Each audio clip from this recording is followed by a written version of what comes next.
Ever wonder why some things exist? Sometimes it's because people just did something, well, not so smart. You look at a product or a sign and think, who on earth needed this? Who made this necessary? A secret history of facepalms.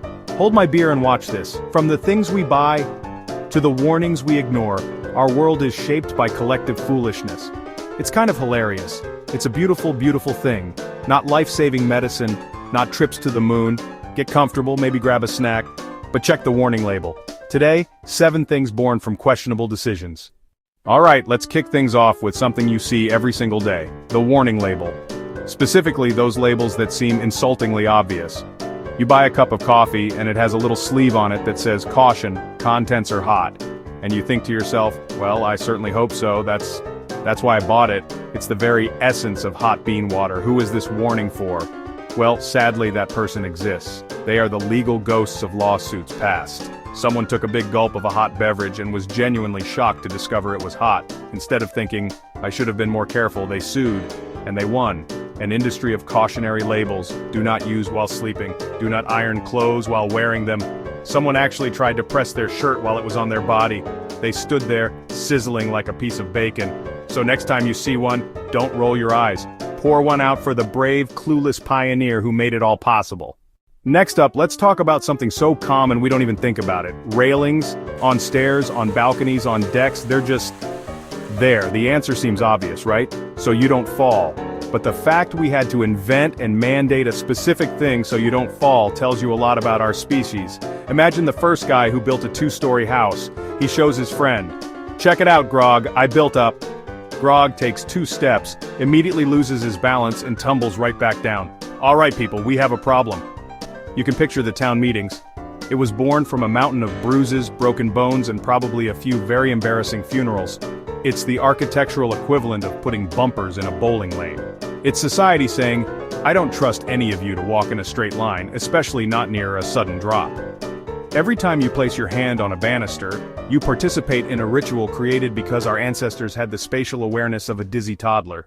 Ah, the participation trophy, that small plastic beacon of mediocrity. The trophy you get just for existing in the general vicinity of a competition. Some well-meaning adults decided losing was too crushing for our fragile psyches.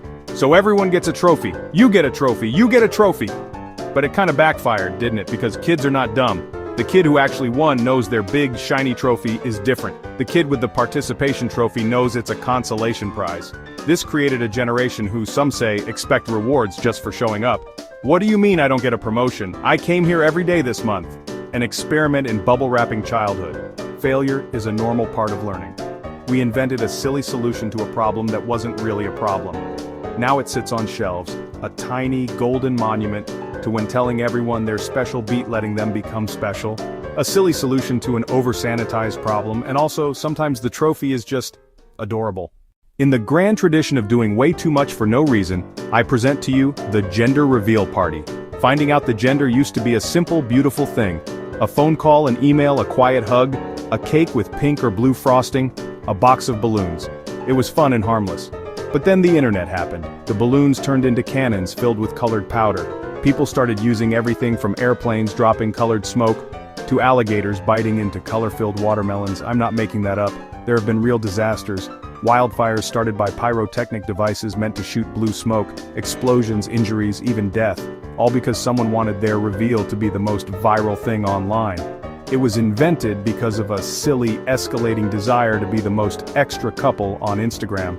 A simple cake versus a Rube Goldberg that might land you on the evening news. It's a monument to doing the absolute most, often with catastrophic results. Maybe stick to cake and balloons, folks. Alright, back to the 1970s. Bell-bottoms, disco, and pet rocks. In 1975, Gary Dahl packaged ordinary rocks as pet rocks, and sold millions. He heard people complaining about pets, shedding, barking, feeding, and joked about a perfect pet, a rock. He bought smooth stones, boxed them with straw, and a 32-page manual titled, The Care and Training of Your Pet Rock. People bought them.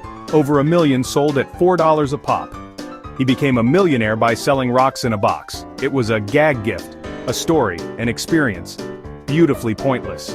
Now, onto the 50% off sale, a psychology trick retailers invented because we love the thrill of a deal. You see a sweater marked $80 now $40, and your brain short-circuits. Retailers mark items up, then slash the price to create the feeling of a steal. It's called high-low pricing. We feel victorious buying a sale item even if the deal is manufactured.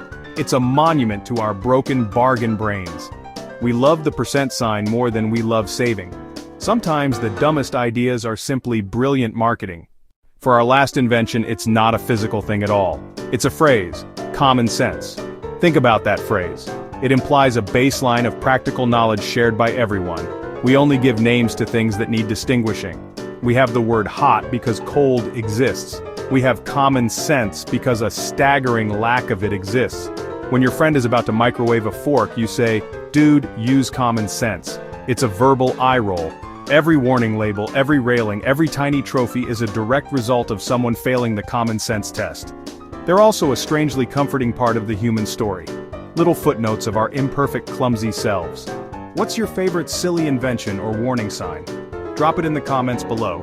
Maybe we'll do a part 2. So next time you see something that makes you shake your head, remember, sometimes that's exactly why it was invented. Thanks for watching.